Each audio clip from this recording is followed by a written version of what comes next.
Now, for a while in the glory days of the Xbox 360, every game had to have multiplayer. Every game. Even if that game was BioShock 2. So it's probably no surprise that that blind corporate insistence for multiplayer might have had some negative impacts. Arkane Studios are best known for their immersive sims, Dishonored and Prey. Games as much about avoiding combat as partaking in it. But there was a time when Arkane was working on something a bit different. The Crossing was a first-person shooter which tried to blend single-player and multiplayer, which meant threading the single-player campaign through multiplayer matches. But it didn't work out. The game never saw the light of day. After its announcement in January 2007, the game was put on hold 2 years later in May 2009 amid financial difficulties for the studio. But when Arkane got bought by ZeniMax in 2016, a trademark was filed for The Crossing. While speaking to VG247, Arkane lead designer Ricardo Bear talked about the tacked-on multiplayer,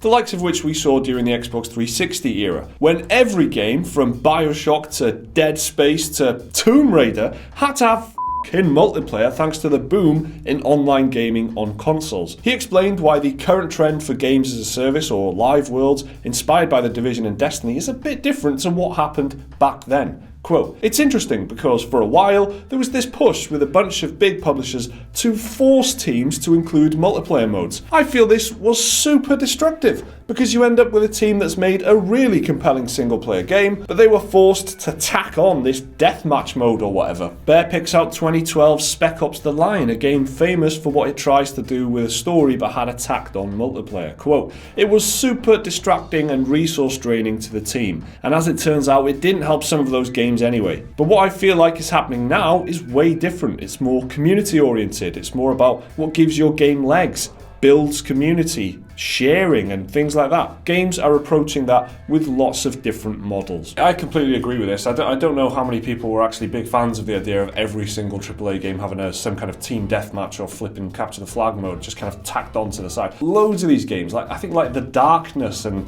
those kind of just single player experiences just had weird multiplayer modes that no one played, and it was just like this tick box. It was a real tick box exercise, like make sure that your game has 16 player multiplayer on the back of the box, because that is like a real selling point. And it's just such a stupid corporate minded idea that never, the amount of success rate we got from that was pretty low, and it was so annoying to have all these games with multiplayer modes on them. And I do agree that this shared world thing is a bit different, and I can see a bit better from the developer's point of view why they would want to make some kind of model that allows them to keep building the community and keep people playing the game, rather than just whacking on something onto the game and hoping that keeps people playing. A mass appeal is something that will sell your game, rather than being very specific about your game and highly curating it. Just splattergun effect. Have all these features in your game, and hopefully it'll appeal to everybody in some little way. And you see some of these games where it's just like it just feels like completely separate. Although there are examples where maybe it did work out really well. The Last of Us is a game we don't consider multiplayer to be a huge thing for me, but apparently it's one of the best multiplayer games out there. So yes, there are examples of where it kind of worked out, and it wasn't really required there. But you think about the game like Skyrim, right? Single player game, never ever been multiplayer, but that's one of the best selling games ever. Why? Because it does what it does right and doesn't try and appeal to. And people keep playing it. Importantly, they might completed it 3, 4, 5 times. They just keep coming back to it because they like the single player bit so much. The Crossing was a game that would have made one person the protagonist, with other players trying to slow them down or outright stop them. Ricardo hinted that while, despite there being a ZeniMax copyright filing for the game probably won't return in its literal The Crossing form. But some elements might return in some form in the future. And as for the fate of the Dishonored series, Bear says, quote, "I can't say definitively what might happen down the road. Anything could happen, but Dishonored is resting for now." Bear explained that the studio might not do carbon copies of Dishonored, but